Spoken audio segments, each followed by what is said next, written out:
not want to attack. It's the same sort of theory as Mutalisks. It's the same sort of theory as drops. That if I'm over here and he attacks, it hurts. But if I'm here and he attacks, it does nothing. So basically what it does is it contains the Terran, and that's literally by doing this once or twice a game. And that Terran will be so afraid to move out, which is just a little bit of kind of indication of Stephano playing mind games right now. So we'll carry on anyway. Again, Stephano just trying to poke up because he's seen the Marauders move out, but he didn't have he didn't expect Polt to kind of move back. Again, Stephano just losing some units there, doesn't need to. Pulling right back with these lings now, and just making some more army, because obviously, if you can't control this tower, you can't see when he's moving out. If you can't see when a Terran moves out, it's going to hurt you. So Polt now moving down to this third, and of course Stephano sees it with this ling, and he should begin to move units somewhere in between his third and his natural.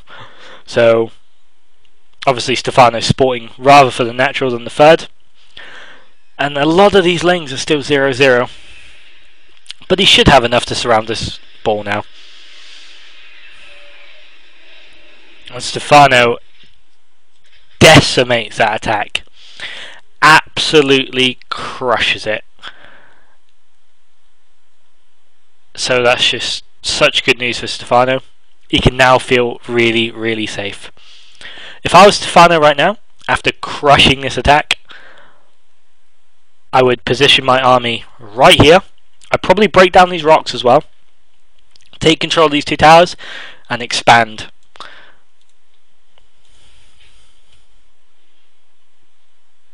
So Stephano just making sure these drops aren't going to do anything too bad, but just following with lings. +1/+1 done. Layer is done, so we should see +2/+2 started really soon as well. Stephano again, if you look at his last game, he doesn't open roaches, and he gets +1/+1, and he goes for infestors. Now this game he has opened roaches, but again that was just an opening. That was just to make him safe, so he can transition into this well familiar Stephano style of mass ling, mass upgrades, mass infestor. So Stephano just looking to take map control yet again, and doing so really, really well with these lings. Again, I don't like these little pokes by Stephano. He just loses, 1 or 2 lings, lets him know that lings are about as well, which kind of prevents this whole counter-attack style that Stephano is trying to pull off this game. Again, we have quite a lot of action. We have some lings running about, we have some lings here, we have some lings there. Stephano just keeping this whole map on lockdown right now, preventing Polt from doing any sort of damage.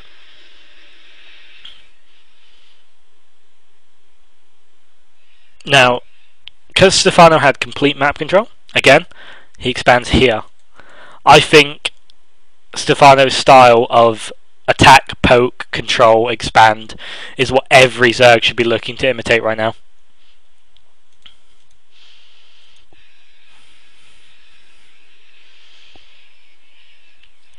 So Polt just, kind of establishing a presence on the map, letting Stephano know that, I can do this too.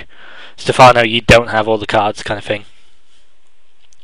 And Stephano's just going to follow this up by getting +2/+2, more lings, infestors, and another hatchery. Again, different opening, same outcome. You've got to always remember this.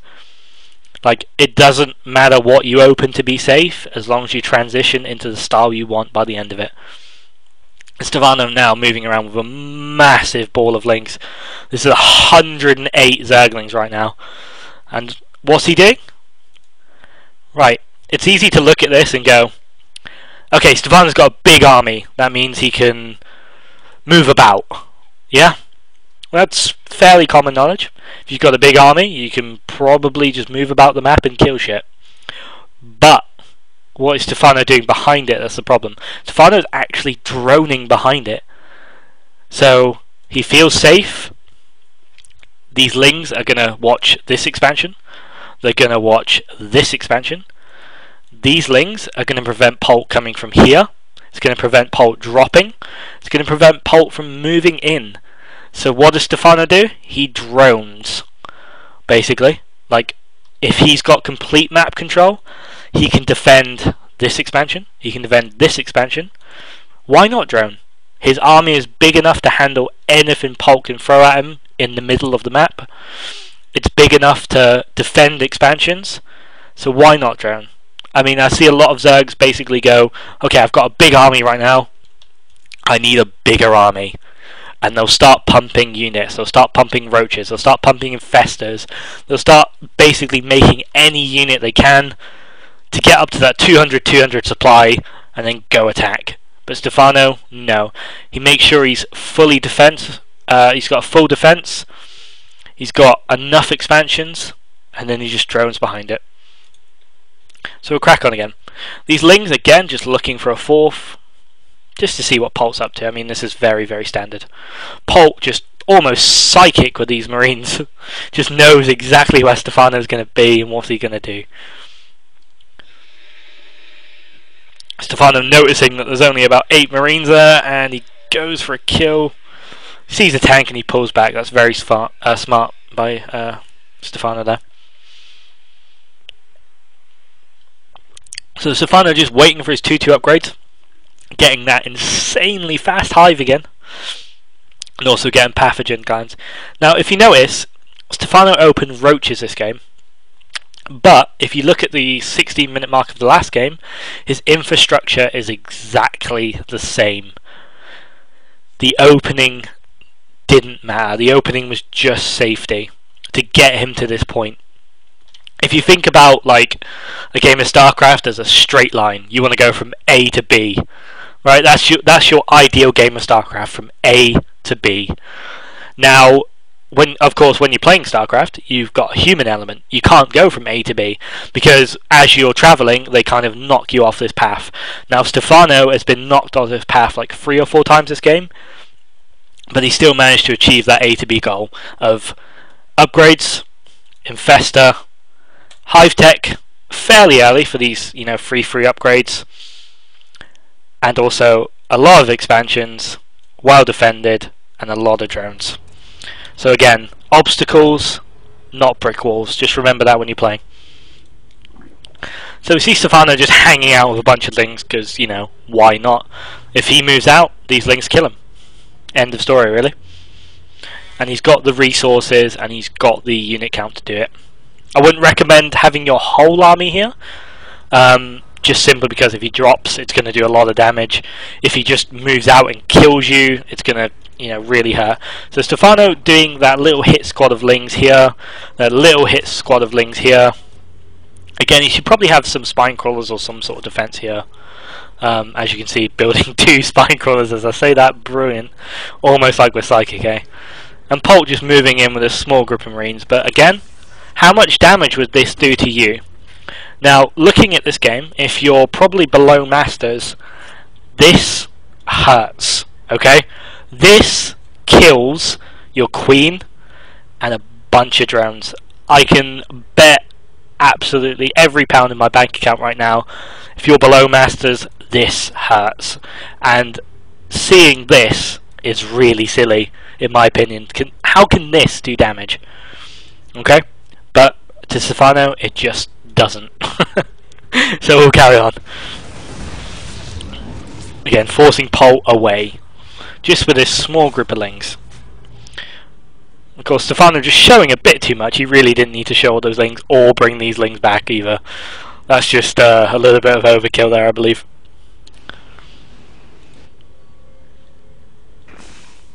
So again, we enter the 17-minute mark.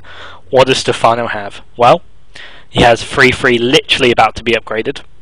He has adrenal glands, and he has infestors, and he has his ultralisk. 2 different openings, 2 different maps, completely different situation, same outcome, same goals for Stephano, which makes his play just super strong.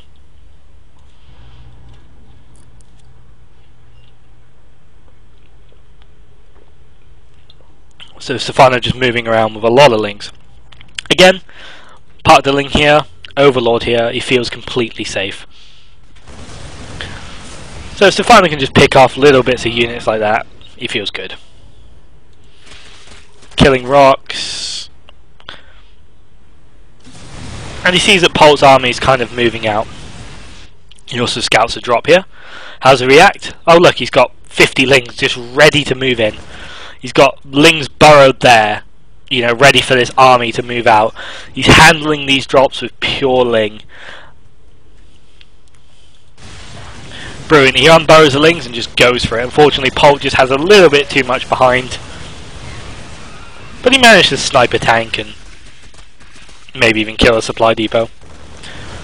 And considering how much money Stephano has right now, I think that was extremely valuable. So again, Stephano just kind of waiting.